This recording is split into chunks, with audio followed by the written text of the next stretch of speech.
Okay, welcome to my version of what is a quadcopter. As you can see, there's stuff all over the place. Literally all over the place.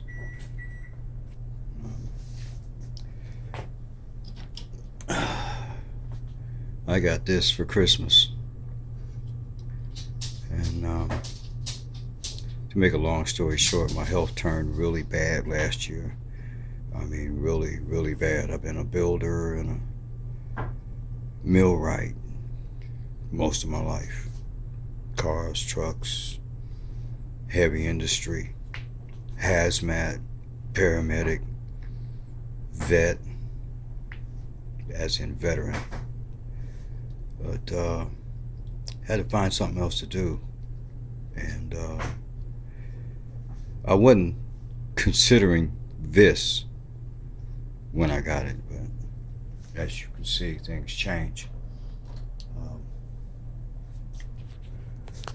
For you people, this is for you people out there that want to get into it.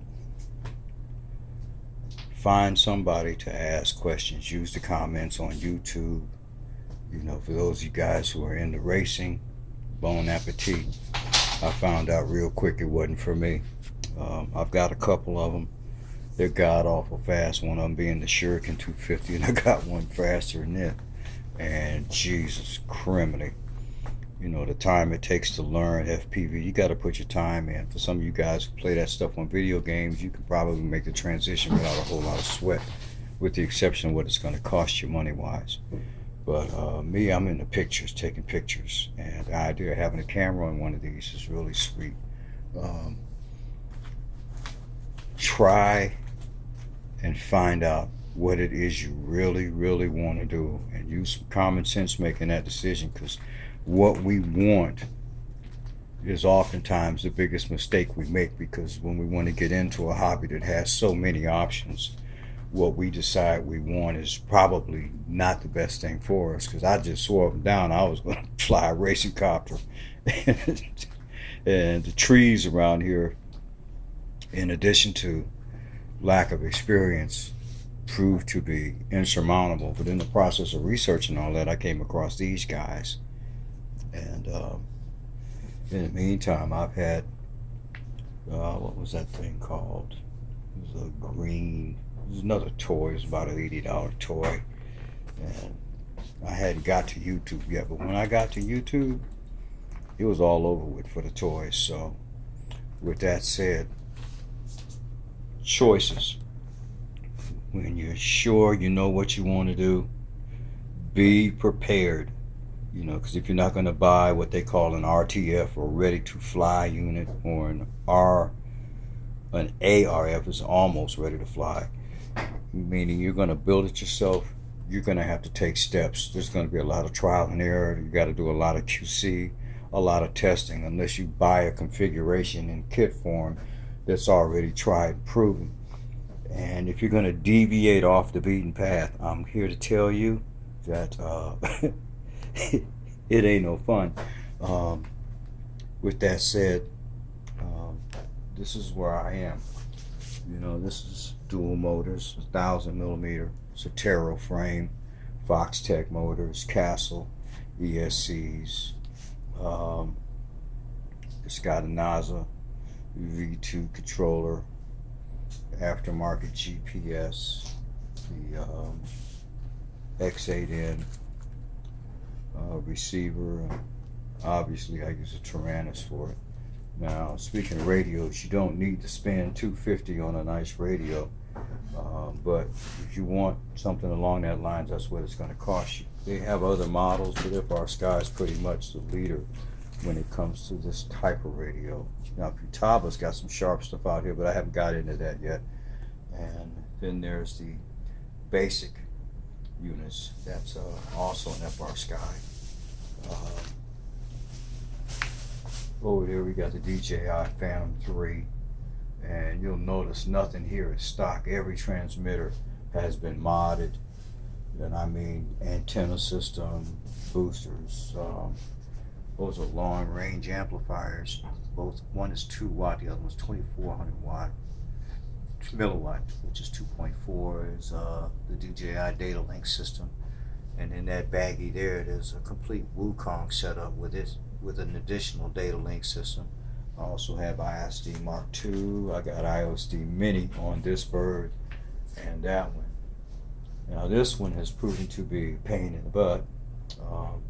I picked up this in parts on eBay. It was a throwaway basically, and the props on it weren't any good. In the process of trying to find props that would work, I just went ahead and started out with those, which were just 13.5s, and I got it to where it would get off the ground after I got it prepared, built, put together.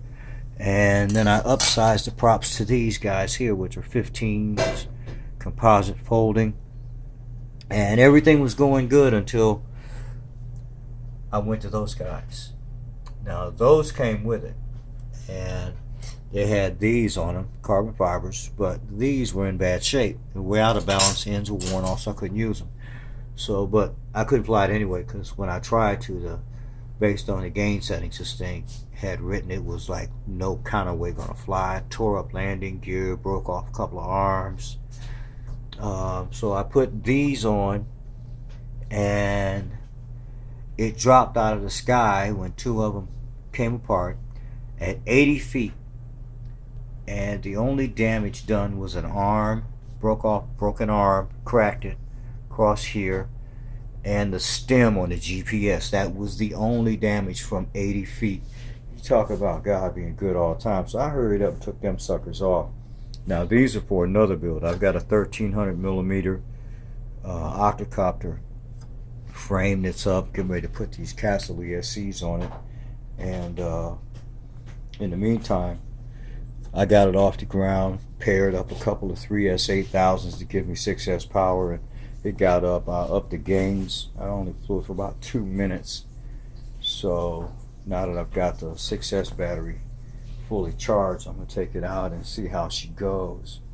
But I'm thinking I'm going to get away from this, because I don't like the idea of one engine or one prop failure dropping it to the ground. With that said, I'm in love with that little puppy right there. Now that's a FY 680 Pro, another Taro unit. It's got 1355 props on it, and it flies like a dream. I mean, it's just too sweet. Now early on, I had a prop failure with this unit early on when I was trying to get it in the sky, and it didn't drop out of the sky. It actually stopped. It didn't go into that frantic spin that they show on YouTube. It didn't do that. It actually dropped about 4 feet, recovered itself, and I was able to get the retracts down and land it. And I was like, okay, this is it for me for Multirotor. This is where I got to go, because that proved to be a high point when it comes to safety. The idea that if you're in an area where there's people or property anywhere, and to have even so much as that phantom at 50 feet dropping on somebody's head, they're in the hospital. It's just too much weight and plastic and propellers to be dropping on somebody. It's basically you're taking a pound at 50 feet. You can drop it through the top of a car at that height.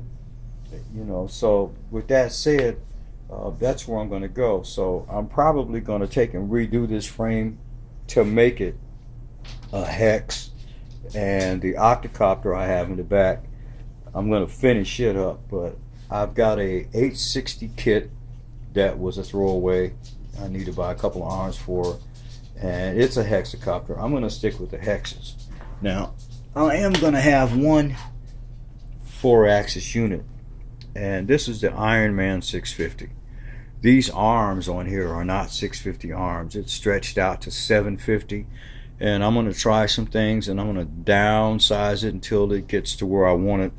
I want to put optimum motors, optimum props, and see what kind of flight time I get out of this. Now that thing there carries two 3S8000 batteries, and it flies 30 minutes, and it's still not in the fail-safe voltage, so I'm loving that.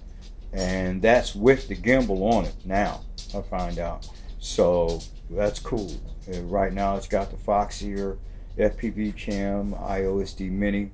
I've got a data link for that one. I've got a data link for this one. And so I've got 3 complete flight controllers, 3 sets of data link, 3 sets of long range, and that Tyrannus right there came with an easy UHF system on it. It was part of the package buying this thing here. So I mean, these motors are 80 bucks a piece. The ESCs we catch them on sale, they're 35 to 40 bucks a piece. So it's all top of the line stuff. Of course, yeah, I got some old flight controllers, but this takes money. But the reason I'm getting so heavy into this is because since I can't build houses and work outside anymore and blah, blah, blah, blah, blah, you know, I save my flight time for early in the morning, late in the evening, and mostly at night. And because I fly so much at night, I've got these things lit up. They look like flying saucers coming in, like what is that movie? Close Encounters. Got the light thing going on. So, with that said, there's no hobby shops within 120 miles of here that has so much as a propeller. And this is the Macon, Georgia area. So, I'm about to put my ad on Craigslist to repair this stuff. I've actually had to take this thing apart. I've had to redo the gimbal. It's already been modded. I've had to change the landing gear, one motor, had to do some soldering and some other things. But the idea is that I've gotten good enough to be able to troubleshoot the systems, get the gains in, get them back off the ground. I know what type of stuff to order. I know the best places to get it from. I've got some excellent suppliers on eBay, and this is going to YouTube, and I got a Facebook page I'm getting ready to load as well.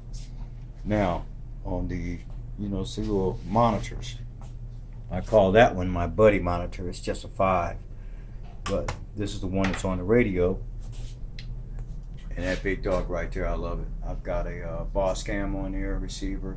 It's got its own battery. I'm going to build an aluminum tray because I still got my welding shop, and a lot of stuff is going to start getting fabricated out of aluminum, including I'm going to try and make one of these. I'm going to try to make a hex out of aluminum. I don't know if I can get the weight down enough for it to fly decent, but I'm going to figure it out because I got stuff that I can't use and it ain't going to sell for much or nothing, so I might as well use it up, having some experimental fun. So Macon, Georgia, get ready because you're getting ready to have a place to get your quads fixed, built, tuned, dialed in, etc. And I can't wait to hook that puppy back up. I miss my little Zen Muse. With that being said, Mr. Phil, I'm out of here. Oh, and by the way, if you're going to practice indoors. Because I tell you, when you can keep one of these off the wall and off the furniture, then you're about ready to move up outside. Ain't no sense in spending 5, 6, 7, 800 bucks or 3 or 4 grand trying to learn something that ain't for you. So figure it out. Have a nice day. God bless. Thanks for watching.